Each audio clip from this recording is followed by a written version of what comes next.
Back in 2017, Amazon had 37% of the entire US e-commerce market share, and it was projected to go as high as 50% of that by 2022. However, now we are in 2022 and Amazon's market share is actually down to 25%. So Amazon ended up getting only half the market share of what they were projected to have. How is that possible? And the answer can pretty much be summarized in just one word: Shopify. Amazon and Shopify have been battling it out for e-commerce dominance for a couple of years now, and this war is only gonna get more intense.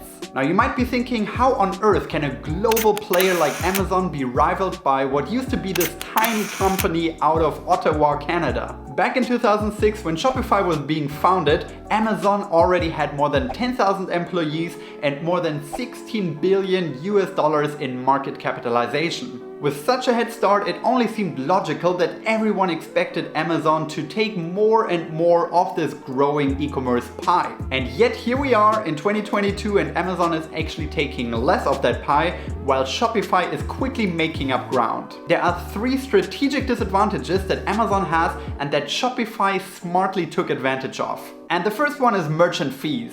Without getting too technical and too boring here, the main difference is that Amazon takes a percentage fee of your merchant revenue. That can vary depending on the products you're selling, the niche you're in, how much volume you're generating, etc., but it can get up to 45%. Obviously, that is a huge cut for Amazon to take out of anyone's business. And the thing is that with such a percentage fee, you keep paying Amazon regardless of how much sales you make. In fact, the more you sell, the more you have to pay Amazon. With Shopify, on the other hand, you pay a fixed fee per month. Obviously, this fixed fee can also vary depending on the subscription plan you're on, but generally, it does not increase depending on your volume. So if your business is thriving, all this additional revenue is going straight into your pocket, not Shopify's. Right from the get-go, this is an obvious advantage to go with Shopify rather than Amazon if you want to start your own e-commerce business. But there are 2 even more important factors that are currently slowing down Amazon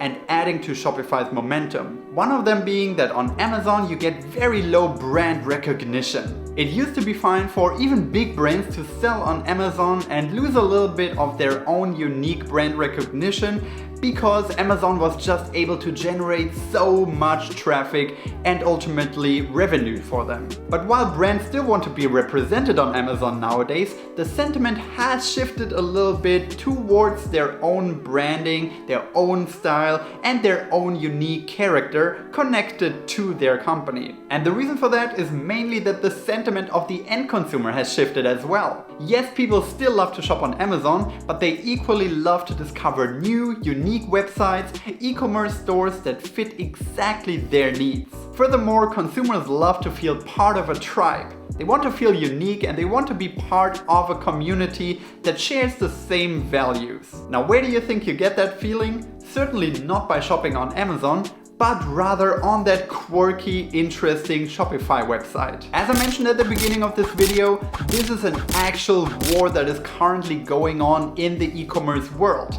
And we, as end consumers, have to choose sides as well. With every purchase that we're making, consciously or subconsciously, we are making a statement of what we wish the e-commerce of tomorrow to look like. The battle, of course, is far from decided, but it seems like more and more consumers are making a conscious decision rather than blindly buying where it is the cheapest. And if anything, that seemed to have benefited Shopify more than Amazon in the recent couple of years.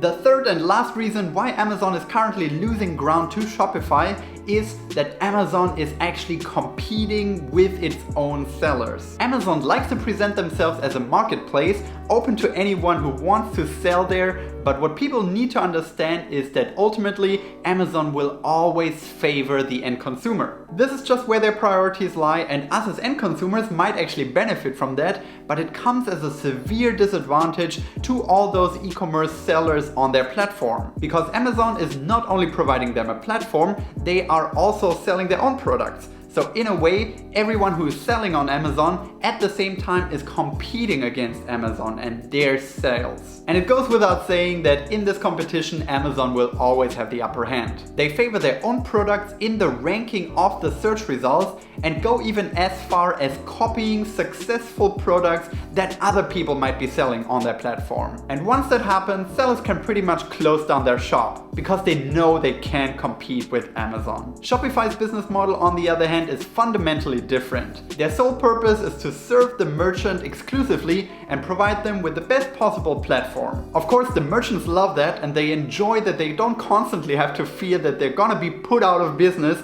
if their products sell too well, as it is the case if they sell on Amazon. So Amazon really is choosing a very dangerous tactic here, because yes, in the short run they might make a quick buck by making end consumers happy, but in the long run they might lose the backbone to their platform, which are the merchants selling on their platform. So we have three main reasons why more and more merchants are choosing Shopify over Amazon, them being low brand recognition on Amazon, high variable fees rather than one fixed fee, and the increasing cannibalization on their own revenues by Amazon itself. But don't be fooled, of course there are still major advantages that Amazon has over Shopify. For example, the enormous amount of traffic that the website generates, or the order fulfillment, which can be handled entirely by Amazon. Fulfillment though is now an area that Shopify is heavily investing into, thus allowing their merchants to outsource everything related to warehousing, to shipment, as well as returns. In the end, I believe that this war will be won by the company that can make it as convenient as possible for the merchants to sell online. And honestly, what we're witnessing right now is only the very beginning of that battle. The global e-commerce market is expected to grow from currently 3.3 trillion